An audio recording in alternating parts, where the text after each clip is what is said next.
Alright, what's up mga ma'am sir? So ayun, tagal natin walang upload. Bale, we are going to Trinoma today. Bale, sasamahan ko si Benji. May talk siya sa WPPP Photo Congress, brought to you by Aputure. Siyempre, ambassador si Benji. Anyway, ayun, kita-kits.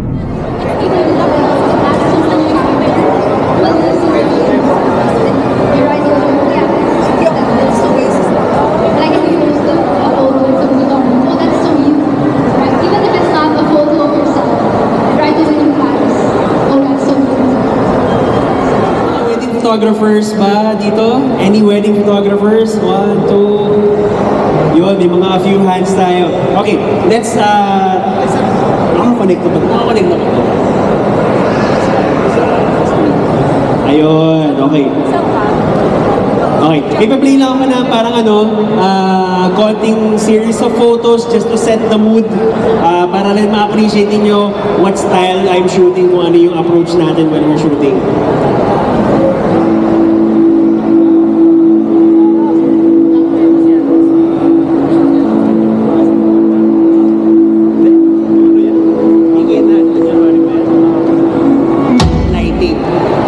Later, i-dive natin further kung ano yung application yan.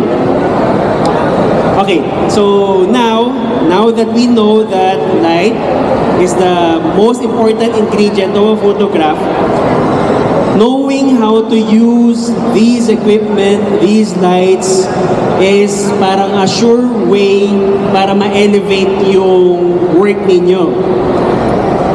So, paano natin ma-improve yun?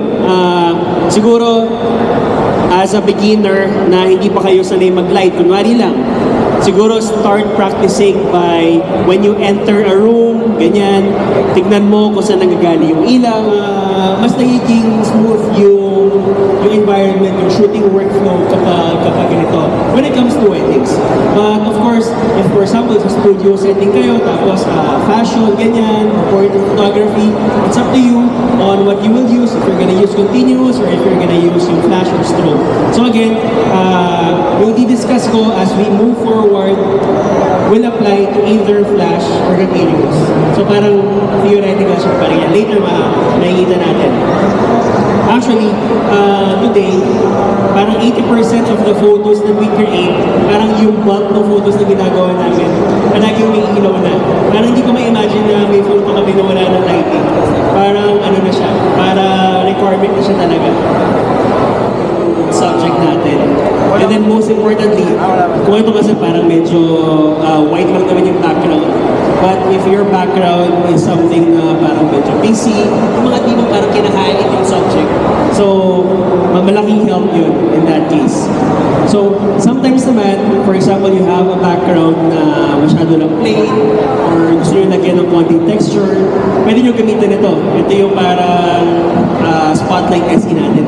On natin yung spotlight. Alright, so ayun nga, yun na yung snippets nung talk ni Benji dun sa WPPP,